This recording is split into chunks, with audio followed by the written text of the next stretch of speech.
Guys ये किले की वही दीवारें हैं जिसमें तोप के गोले के निशान आज भी मौजूद हैं। आप देखोगे काफी सारे छेद होंगे, इसमें काफी सारे निशान होंगे, लेकिन ये दीवार आज भी टस से मस नहीं हुई है। आज भी ये वॉल टूटी नहीं है और आज भी इस वॉल पर तोप के निशान देखने को मिलते हैं। गाइस ये उन्हीं रानियों के हाथ के निशान हैं जिन्होंने यहाँ पर जौहर किया था।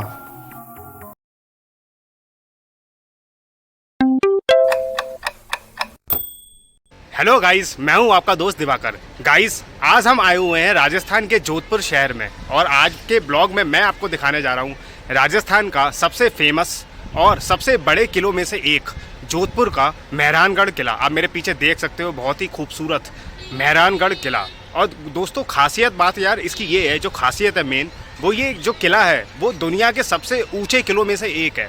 दरअसल ये ज़मीन से लगभग 400 फीट ऊपर ये किला बना हुआ है। 400 फीट ऊंचा किला है, आप सोचो।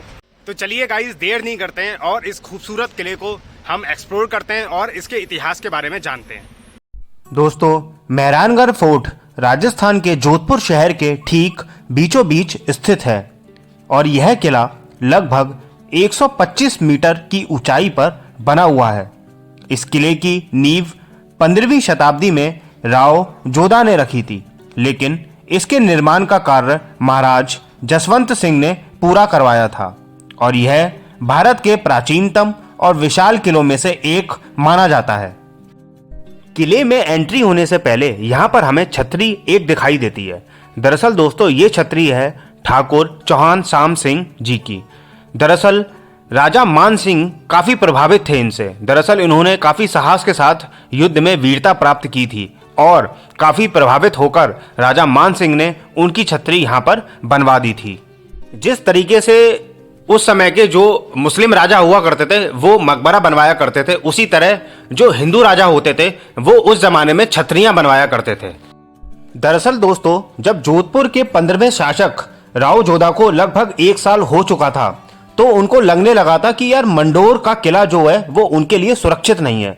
मंडोर में दरअसल उनका एक किला हुआ करता था, तो इसलिए उन्होंने अपने तत्कालीन किले से 1 किलोमीटर दूर पहाड़ी पर एक किला बनवाने का फैसला लिया और उस पहाड़ी को भोड़ चिड़िया तूंक कहा जाता था क्योंकि वहां बहुत ज्यादा संख्या में पक्षी रहते थे और माना जाता है कि लगभग 1459 में राव जोधा ने इस किले की नींव रखी थी। एंट्री होते ही ये देखिए हम पहला द्वार देखेंगे और काफी विशाल द्वार आपको नजर आएगा जो आज भी काफी मजबूत स्थिति में आपको देखने को मिलेगा। किले के अंदर हमें एक नक्शा दिखाई देता है और ये जो नक्शा है वो दरअसल ये पूरे किले का नक्शा है, ये मेहरानगढ़ किले का। और दोस्तों बहुत बड़ी बात है कि उस जमाने में इस तरीके से नक्शा बनाया गया था। जो नक्शा आप देखते हो, वर्ल्ड मैप देखते हो, देश के जो मैप देखते हो, उसी तरीके से ये नक्शा उस जमाने का बना हुआ है। तो किले के अंदर प्रवेश करने के बाद आप देखोगे यहाँ पर टिकट काउंटर आपको नजर आएगा। ये सामने आप देखोगे ये है टिकट काउंटर और मैं टिकट प्राइस भी आपको बता देता हूँ। 200 रुपये इंडियन का है और 600 रुपये जो फॉरेनर्स हैं उनका है। तो ये टिकट काउंटर पे आप देखोगे टिकट काउंटर है और टिकट प्राइस टैग वगैरह यहाँ पर लगे हुए देखने को मिलेंगे। गाइस इस पूरे किले को यार शापित भी कहा जाता है क्योंकि कहा जाता है कि इस किले को शाप मिला हुआ था और आज तक इसके आसपास रहने वाले लोगों को वो शाप सताता भी है। अगर आप किला देखोगे तो बहुत ही खूबसूरत किला वैसे तो आपको नजर आएगा। ये देखिए बहुत ही खूबसूरत और बहुत ही भव्य और विशाल किला आप देख सकते हो। बहुत ही सुंदर आपको यहाँ के नज़ारे देखने को मिलते हैं। मेहरानगढ़ किला की जो दीवारें हैं वो 10 किलोमीटर तक लगभग फैली हुई हैं और इनकी जो ऊंचाई है वो 20 फीट से 120 फीट तक है। वहीं दीवार की जो चौड़ाई है वो 12 फीट से 70 फीट तक है और यहाँ से जोधपुर के साथ ही पाकिस्तान भी आपको साफ साफ नजर आने को देखने को मिलता है। दोस्तों कहा जाता है यार कि किले के निर्माण के लिए जब राव जोधा जगह का निरीक्षण करने पहुंचे थे तब वहां उन्होंने यहाँ पर एक बकरी को चीता से लड़ते हुए देखा था और तभी उन्होंने किला उसी स्थान पर बनाने का फैसला किया था। कहा तो ये भी जाता है कि किले के निर्माण से पहले यहाँ पर एक साधु रहा करते थे और वह एक पानी के सोते के पास रहते थे। जब राजा ने उन्हें जाने के लिए कहा तब शाप देते हुए साधु ने कहा कि जिस पानी के लिए तुम मुझे हटा रहे हो वह सूख जाएगा और तब से किले के आसपास के इलाके में पानी की लगातार कमी बनी रहती है। पहले द्वार के बाद अब हम आते हैं दूसरे द्वार में और यहाँ पर आप देखोगे तोप के गोले के निशान इन दीवारों पर। 1808 में इस किले पर हमला किया गया था और यहाँ पर आपको आज भी उन तोप के गोले के निशान आज भी इन दीवारों पर मौजूद दिखेंगे। तो गाइज आप लोग सोच सकते हो यार कितना मजबूत इस किले की दीवारें हैं, जो तोप के गोले से भी मतलब कुछ भी नहीं हो पाया उनको, आज भी वैसी की वैसी खड़ी हुई देखने को मिलेगी। ये देखिए, ये टूटा हुआ दरवाजा भी यहाँ पर आपको रखा हुआ देखने को मिलता है, जिसका नाम है लखन पोल। इस दरवाजे को नाम दिया गया है लखन पोल और ये किसी जमाने में यहाँ पर लगा हुआ रहता था। आज ये इस समय टूटा हुआ देखने को मिलेगा, लेकिन आज भी आपको सही सलामत यहाँ पर इस जगह रखा हुआ देखने को मिलता है। दीवारों में आप देखोगे कई आपको होल नजर आएंगे। जैसा मैंने आपको बताया, ये तोपों के निशान इन दीवारों पर देखने को मिलते हैं और ये दरअसल वैसे तो दूसरा द्वार है, लेकिन इस किले का यही इंपॉर्टेंट और सबसे मेन द्वार हुआ करता था। अंदर घुसते ही, एंट्री करते ही आप देखोगे काफी आपको ये जो रास्ता है काफी पतला रास्ता देखने को मिलता है और यहाँ पर भगवान की आपको मूर्ति भी रखी हुई देखने को मिलेगी। दोस्तों, इस शापित किले को श्राप देने के बाद राजा काफी डर गए थे और राजा के माफी मांगने पर साधु ने एक उपाय बताया। उन्होंने कहा कि श्राप को खत्म करने के लिए राज्य के किसी व्यक्ति को अपनी इच्छा से किले के नीचे जिंदा दफन होकर अपने जीवन की बलि देनी पड़ेगी। तो कहा जाता है कि जब राजा किसी को ढूंढने में विफल रहे तब राजा राम मेघवाल नाम के एक व्यक्ति ने अपने प्राणों की आहुति देने के लिए आगे आए और तब राजा राम मेघवाल को एक शुभ दिन और एक शुभ स्थान पर जिंदा दफनाया गया ताकि मेहरानगढ़ किले की नींव रखी जा सके। राजा राम मेघवाल के बलिदान को श्रद्धांजलि देने के लिए किले में उनकी कब्र के ऊपर बलुआ पत्थर का स्मारक भी बनाया गया और इस स्मारक में राजा राम का नाम, उनके बलिदान की तारीख और अन्य जानकारियां एक पत्थर पर लिखी गई हैं ताकि आने वाले समय में उनके बारे में लोगों को बताया जा सके। राजा राम मेघवाल का स्मारक हम थोड़ा आगे चल के हमें देखने को मिलेगा। तो ये देखिए, अब हम आ चुके हैं तीसरे द्वार में, किले का तीसरा द्वार। कहा जाता है कि इस पूरे किले में 8 द्वार हैं, लेकिन 7 आपको देखने को मिलेंगे और ये तीसरा है। 8वां दरअसल वो रहस्यमयी है, कहाँ पर है ऐसा किसी को भी नहीं पता है और अभी तक ना पता चल सका है। बस वो 8वां जो द्वार है वो रहस्यमयी किसी पन्ने में दब चुका है और आज भी वो एक मिस्ट्री बन के रह गई है।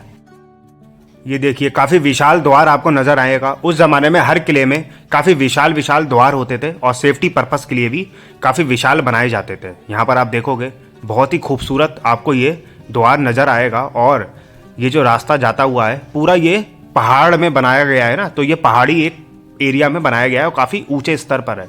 तो आप देखोगे ये पूरा का पूरा जो है वो पत्थरों से बनाया गया है। ये देखिए, किले पे पूरी सीधी चढ़ाई है और राव जोधा जी का फलसा यहाँ पर देखने को मिलता है। आप देखोगे पूरी ऊपर को ये किला होते हुए जाता है, नीचे से ऊपर बिल्कुल सीधी चढ़ाई देखने को इस किले में मिलती है। यहाँ पर आप देखोगे तो काफ़ी लोग फोटोशूट वगैरह कराने आते हैं और बहुत ही खूबसूरत किला ये नज़र आएगा। आप देखोगे काफ़ी ऊंचे स्तर पर यह बना हुआ है और इसकी दीवारें देखोगे काफ़ी मजबूत, आज भी वैसी की वैसी ही देखने को मिलती हैं और पूरा का पूरा ये किला जो है वो पत्थरों से बना हुआ देखने को मिलता है। यहाँ पर आप देखोगे, जैसा मैंने आपको पहले भी बताया था, राजा राम मेघवाल का स्मारक, यहीं पर उनकी कब्र है और यहीं पर इसी जगह सेम उनको दफनाया गया था और फिर बाद में जाके उनका स्मारक बना दिया गया ताकि लोग भूले ना उन्हें और हर पीढ़ी को उनकी कुर्बानी के बारे में पता चल सके। कितने महान थे राजा राम मेघवाल, जो जिंदा दफन होने को तैयार हो गए ताकि ये जो किला बने यहाँ पर वो श्राप मुक्त हो।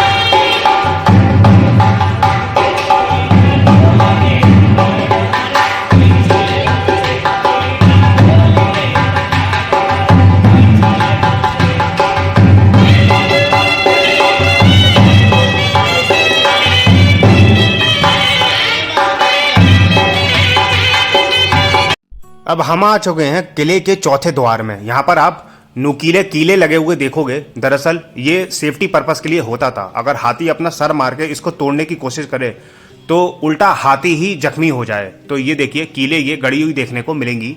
काफ़ी विशाल द्वार है और बीच में आपको नुकीली कीले यहाँ पर देखने को मिलती हैं और ये बीचों बीच में है क्योंकि हाथी विशाल होते थे तो हाथी अगर इसको तोड़ने की कोशिश करें तो वो खुद ही जख्मी हो जाए, वो तोड़ ही ना सके इन दरवाज़ों को। तो इसलिए इतने मजबूत द्वार देखने को मिलते थे उस ज़माने में। तो ये देखोगे काफ़ी विशाल और काफ़ी मजबूत द्वार है, जो आज भी आपको बिल्कुल सही सलामत देखने को मिलता है। इसी बीच यहाँ पर हमें रानियों के हाथों के निशान देखने को मिलते हैं। यहाँ पर 15 से ज़्यादा रानियों के हाथों के निशान हैं, जिन्होंने 1843 में अपने पति महाराजा मान सिंह की मौत के बाद जौहर ले लिया था। इतिहास में तो ये भी कहा जाता है कि लगभग 1731 में भी महाराजा अजीत सिंह की 6 रानियां और 58 पट रानियों ने राजा के निर्धन के बाद जौहर कर लिया था। दरअसल दोस्तों, किले में तो एक्चुअल जो एंट्री है वो अब जाके हुई है। आप देखोगे काफी खूबसूरत किला आपको नजर आएगा। ये देखिए, पूरा लाल बलुआ पत्थर से पूरा किला ये बना हुआ देखने को मिलता है और बहुत ही खूबसूरत आप कलाकृतियां आकृतियां इस पूरे किले में आप बनी हुई देखोगे। किले के अंदर यहाँ पर आपको शॉपिंग के लिए कुछ शॉप्स भी, स्टॉल्स वगैरह देखने को मिलेंगे। ये स्टॉल्स लगे हुए हैं शॉपिंग के लिए, और यहाँ पर आपको रेस्टोरेंट भी देखने को मिलेगा। ये देखिए स्टॉल्स लगे हैं, तो यहाँ से आप शॉपिंग भी कर सकते हो। और यहाँ पर ये इसके ठीक सामने रेस्टोरेंट भी है। ये देखिए, ये रेस्टोरेंट है, तो यहाँ पर आपको रेस्टोरेंट भी मिलेगा। तो खाने पीने की भी सुविधा है और शॉपिंग की भी इस किले के अंदर आपको सुविधा देखने को मिलती है। अब हम इस किले के अंदर मेन एंट्री करने वाले हैं। ये देखिए सामने आप देख सकते हो, ये है सूरज पोल। यहाँ पे इस द्वार का नाम है सूरज पोल, और यहाँ से अब हम एंट्री करेंगे और देखेंगे आगे काफ़ी ज़्यादा चीज़ें हमें इस किले के अंदर अब जाके देखने को मिलेंगी। ये देखिए, ये है सूरज पोल, और ये द्वार आपको काफ़ी छोटा देखने को मिलता है। तो ये देखिए, ये द्वार है, आज भी काफ़ी मजबूत है और बिल्कुल ठीक सही सलामत देखने को मिलेगा। एंट्री होते ही तो आप देखोगे यहाँ पर एक बोर्ड लगा हुआ है, इमोशन ऑफ लव, और इन सीढ़ियों से अब हम ऊपर जाएंगे। तो ये देखिए, इस तरह से कुछ सीढ़ियाँ ये तब की बनी हुई देखने को मिलती है। गाइस, अब हम आ चुके हैं श्रृंगार चौक।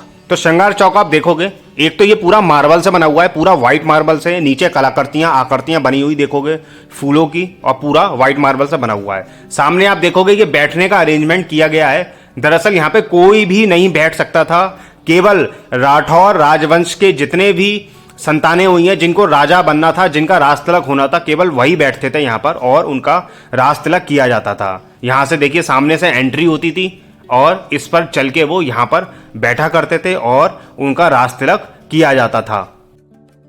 श्रृंगार चौक के ठीक ऊपर के ये नज़ारे हैं, बहुत ही सुंदर और अद्भुत नज़ारे देखने को मिलेंगे। बहुत ही सुंदर आकृतियां कलाकृतियां बनी हुई देखने को मिलेगी, और आप चारों तरफ देखोगे कितनी सारी लाइन से यहाँ पर विंडो नज़र आती हैं। काफ़ी सारी यहाँ पर विंडो नज़र आएंगी। ये देखिए, बहुत ही सुंदर है, पूरा लाल बलुआ पत्थर से ये बना हुआ देखने को मिलेगा। लाल बलुआ पत्थर काफ़ी फेमस है राजस्थान में, और हर किले में, ज़्यादातर किले में आपको लाल बलुआ पत्थर इस्तेमाल किया हुआ नजर आएगा। दोस्तों, श्रृंगार चौक के ठीक सामने हमें देखने को मिलेगा पालकी खाना। तो यहाँ पर काफ़ी चीज़ें देखने को मिलती हैं जो उस जमाने में राजा रानियाँ इस्तेमाल किया करते थे।